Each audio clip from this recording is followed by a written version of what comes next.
You're right about things turning slightly. The worm is turning a little bit where the sales profession is starting to realize that they need to be lead with helping rather than selling.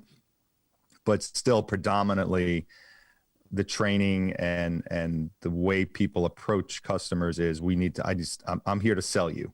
I'm not here to help you. I'm here to sell you a car. I'm here to sell you a washing machine. I'm here to sell you a roof, rather than finding out their problems first and then going into if you lead with helping, the natural conclusion of the conversation should be a sale without you actually trying to sell anything.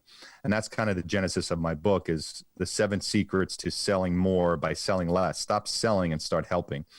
But you're right about the stigma. The beginning of my book, I actually go into the history of, the chapter's called How Did We Get Here? How did we get to a society where you literally, everybody hates to talk to a salesperson? The very first chapter talks about a survey I did. I was sitting in a coffee shop. I wrote my entire book in the same coffee shop.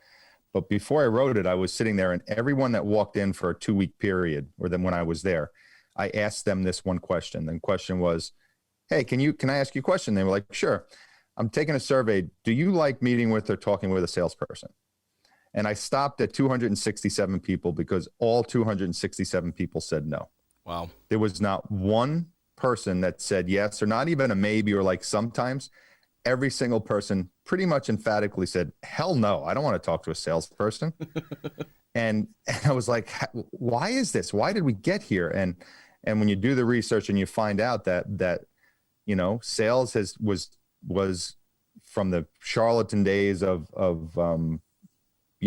snake oil salesman to now, it's always been getting one over on the customer. It's always been trying to get as much money you can from the customer. And there's never been any trust.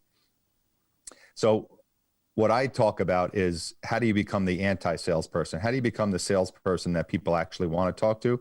Because it's amazing. Once you are that person, once you're not the person or the salesperson that they're expecting, it's like they want to run up and give you a hug. It's like, finally I met a salesperson who's not fitting that persona, who's not fitting that stereotype.